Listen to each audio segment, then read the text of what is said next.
Foie gras adalah makanan yang dianggap simbol kuliner tertinggi. Makanan yang menjadi simbol kemewahan dan kekayaan sejak dahulu, sekitar 3.000 tahun yang lalu, tepatnya di zaman Mesir kuno. Namun makanan ini diciptakan atau ditemukan pertama kali di Perancis. Makanan mewah yang super lembut, kaya rasa, yang biasanya hanya disajikan di restoran mewah bintang 5. Foie gras dalam bahasa Perancis artinya adalah hati yang berlemak. Makanan ini dibuat dari hati angsa atau bebek yang digemukkan secara khusus. Hasilnya, hati dengan tekstur yang sangat lembut, hati dengan rasa yang super creamy dan buttery, yang tidak bisa dibandingkan dengan makanan lain. Proses produksinya sangat kontroversial. Beberapa negara di Eropa bahkan melarang foie gras karena metode gavage yang dipakai, yaitu teknik pemaksaan pemberian makan melalui tabung yang menyiksa hewan. Foie gras berada di antara kelezatan, kemewahan, dan etika. Mewah di lidah, tampilan yang sangat estetik, namun di baliknya ada sebuah proses yang sangat tidak memiliki etika.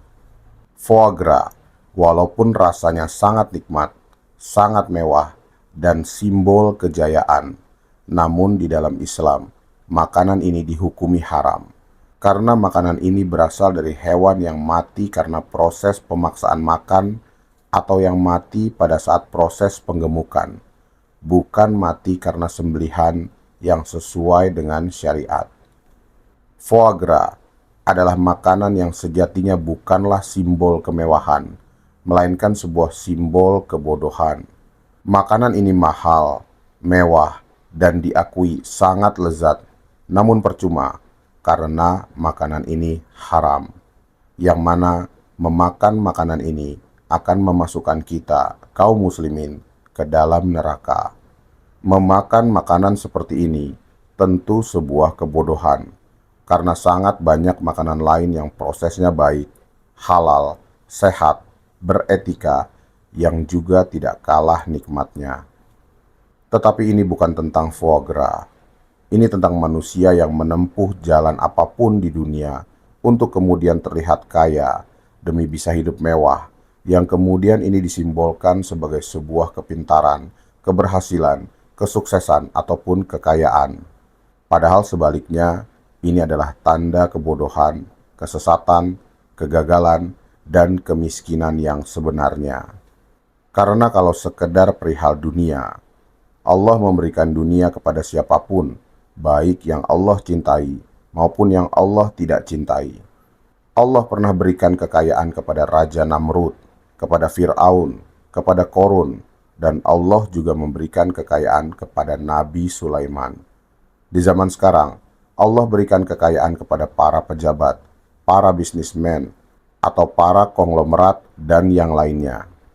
Di zaman sekarang, kita lihat banyak orang kaya, secara kasat mata, hidupnya sangat mewah, bahagia, padahal sejatinya tidak seperti itu.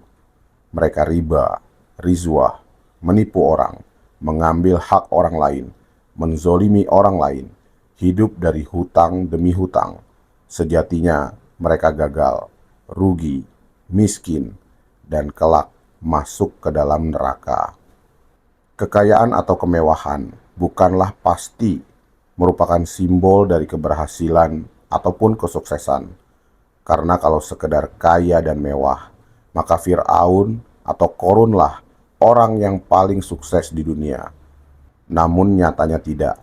Kita sangat yakini bahwa mereka adalah manusia-manusia yang rugi, manusia-manusia sengsara, yang kemudian bertempat tinggal sesungguhnya di neraka. Kekayaan atau kemewahan yang sesungguhnya adalah keberhasilan dan kesuksesan, sebagaimana yang kita bisa lihat dari apa yang dicontohkan oleh Nabi Sulaiman, atau orang-orang yang hanya menghasilkan dari sesuatu yang baik dan halal, yang kemudian banyak mereka pergunakan dengan baik dan halal pula, yang kemudian membawa mereka kepada tauhid, iman, dan ibadah yang benar. Inilah simbol kecerdasan, kekayaan, dan kesuksesan yang sebenarnya.